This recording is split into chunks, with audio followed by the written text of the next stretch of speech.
Bismillahirrahmanirrahim. Assalamualaikum warahmatullahi wabarakatuh. Selamat pagi siswa-siswaku kelas 12 TKR 4. Pada pertemuan hari ini kita akan membahas atau mempelajari mapel tentang sistem EVI. Apakah itu sistem EVI? Dan yang perlu digarisbawahi hari ini, saya tidak live dulu karena keterbatasan kuota. Jadi ini akan saya kirim video untuk membimbing kalian atau mengarahkan kalian supaya bisa memahami video nanti yang akan saya kirim. Yang pertama saya ingin menjelaskan EVI kepanjangan dari Electronic Fuel Injection, di mana mobil, motor, dan kendaraan di zaman sekarang sudah menggunakan itu. Kenapa? Karena efisiennya lebih tinggi. EVI itu semuanya sudah dikontrol oleh elektronik.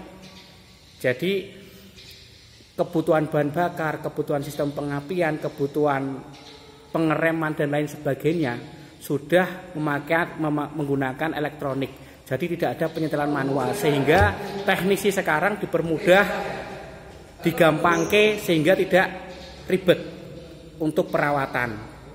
Ketika ada sensor yang rusak, ketika ada aktuator yang rusak, nanti baru keluar kode atau lampu cek engine menyala, kemudian baru bisa diperbaiki. Jadi EVI mempermudah atau memperringan kinerja mekanik.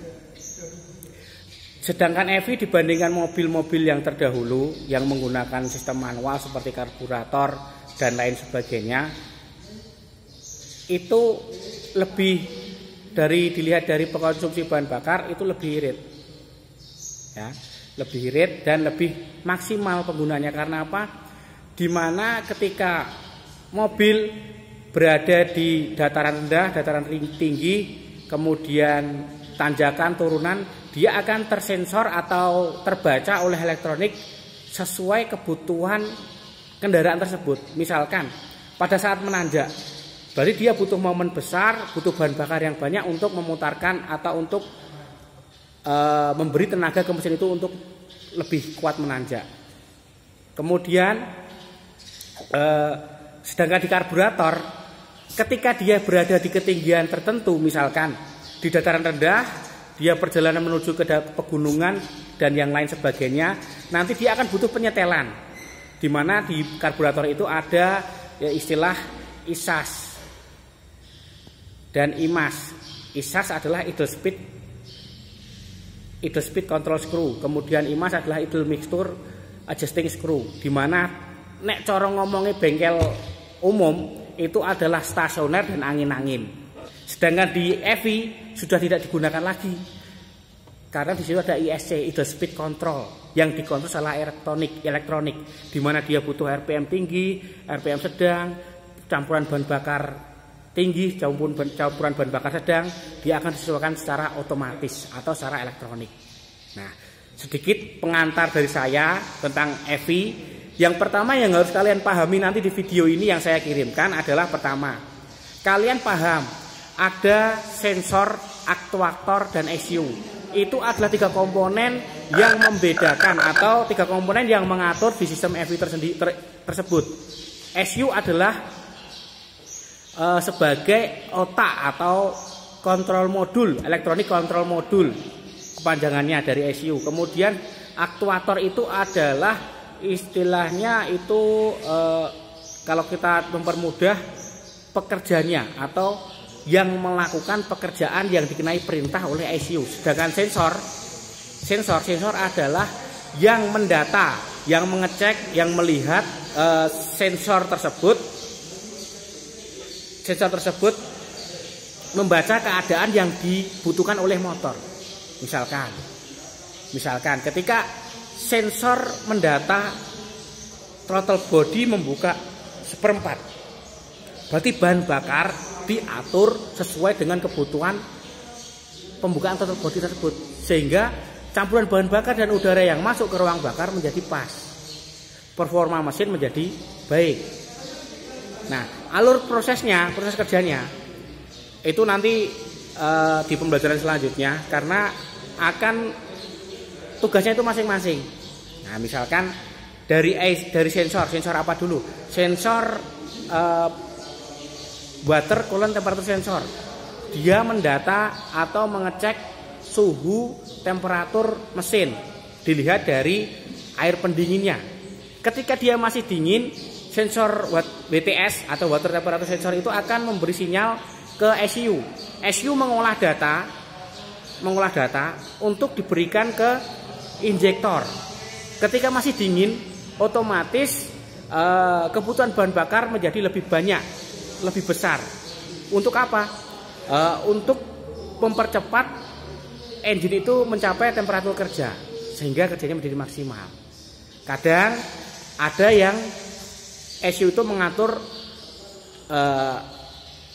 penginjeksian bahan bakar di injektor itu secara simultan atau secara ganda. Misalkan setiap mobil itu punya 4 silinder. 4 silinder, masing-masing silinder itu ada satu injektor.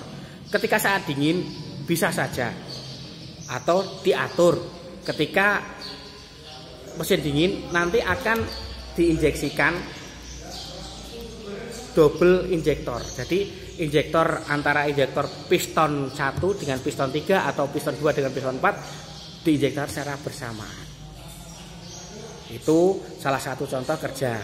Ketika mesin masih dingin, WTS melihat atau menyensor suhu di mesin masih dingin, kemudian dikirim sinyal ke ECU, ECU mengolah data, kemudian memberi perintah kepada injektor. Injektor, dia akan membuka berapa lama, dia akan menutup berapa lama, yang mengakibatkan